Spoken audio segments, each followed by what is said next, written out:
You know, my message for a long time, for years, was the importance of collective meditation.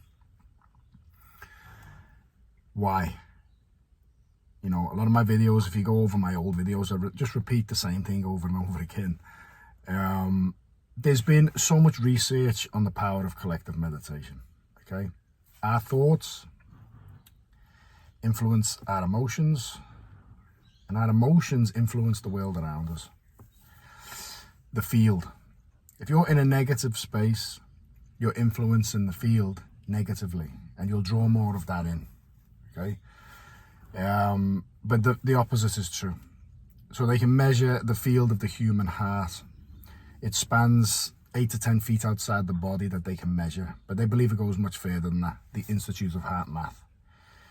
Now, when we come together and we sync, we come into the same coherent heart-based emotions based off certain visualizations or whatever it is, breathing patterns, meditation techniques. We start to harmonize our heart field, and then this amplifies and goes out and influences those that are not even taking part in the practice. Now, whenever they've done this and they've measured this, they call it a window of prayer, and they measure it by reading statistics that are always being measured: car accidents, divorce rates, crimes in cities. And when there's this window of prayer, like 4 to 6 hours throughout the day, they see on average, and there's been a number of peer-reviewed, I think there's been 22 peer-reviewed studies on this, in that window of prayer, these figures drop on average greater than 72%. And you don't only need a small number of people to do this. Collective meditation was massive before COVID, and then COVID come in and a lot of people couldn't gather, and then it sort of fizzled out. Since COVID, and how I believe how so many people were just glued to their phones and technology during the COVID time, now that we've come out of COVID, I find there's not a lot of collective meditation, and a lot more people are just absolutely bombarded and overloaded with information, which is not good, because information takes us out of the heart and into the head, and there's just too much thinking, too much anxiety, too much fear. So why am I making this video? I've just heard something about a gentleman who went over to Ukraine, and he said one thing they're not talking about is a lot of the Christian churches are getting, they've just passed a bill or something to, it's like an enemy of the state if you're a part of this church, and they're getting harassed. So this, if you understand the long game, you understand the agenda of the dark forces in the world, they're going to start, and communism as well, they're going to start trying to frizzle out spirituality, okay?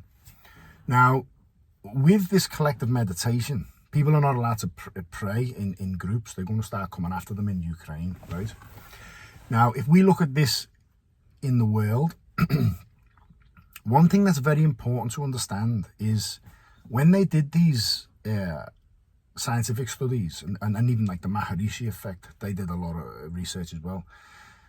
You don't actually have to be together.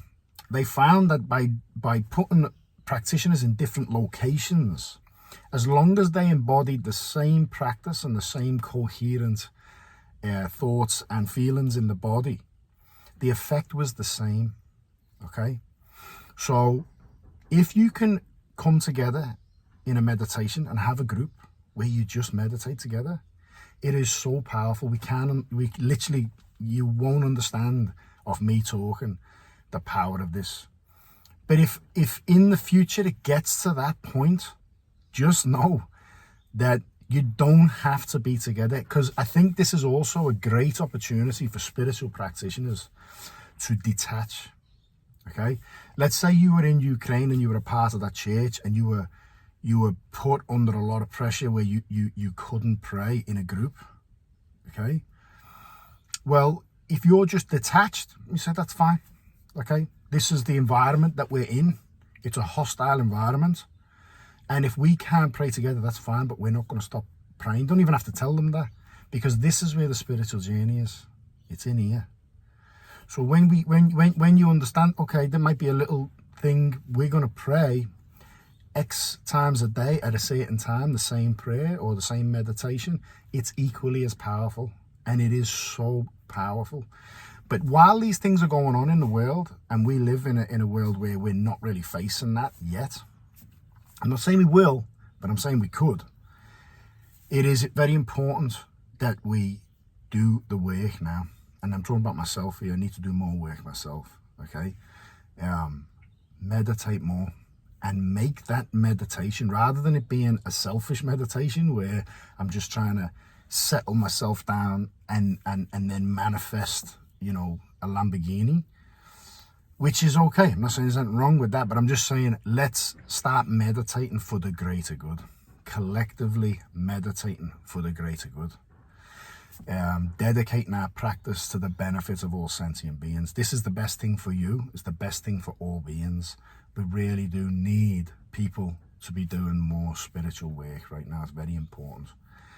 And it does make a difference. A lot of people watching all this information feel so helpless, like they can't do anything, they can't help. And that's not correct. We can do more than the mind and the ego lets us know that we can. But remember, if you that voice that tells you, oh, it's not important, I'd rather go on my phone, that is the ego. That is the problem. Okay, that is the problem. So yeah, just thought I'd share that as a little reminder.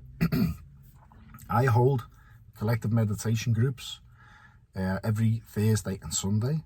I hold a group on a Monday as well, but that's my favorite night, to be honest with you. If anyone wants to join that, they can join that. We go over spiritual texts, question and answers, and we do a meditation. On a Thursday, it's a Darbejo chanting night.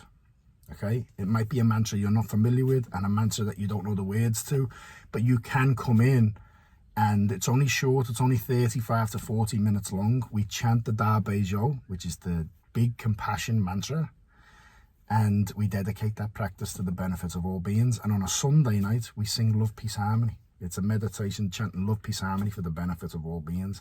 Anyone wants to join that, feel free. But if not, and you want to do your own meditation, or you want to be a part of another collective meditation, I'm really getting how important it is, because I've took my foot off the pedal since we've stopped traveling. And that was my goal, was to get as many people in Australia aware of the Love, Peace, Harmony movement, and it's how important it is. But since COVID, I've gone in a slightly different direction. I've been focusing more on teaching a smaller group and what have you, but really got an insight today how important it is that we are doing collective meditation. I've said this a few times and haven't done it, which is my bad, but I'm going to do the presentation again locally where we're living now, or even on Zoom. So if you want to invite any of your family members who are skeptical about meditation, who have any questions, they can come on the Zoom call, and I'll do the Love, Peace, Harmony presentation and explain how everything is conscious, everything is connected, and we influence the world around us, and how to do that. Okay, we'll experience a practice. So if you see this video and that resonates, and you want to be a part of any of it, or you want to share it, you think somebody else might benefit from coming on that, just let me know. All right, take care, have a lovely day.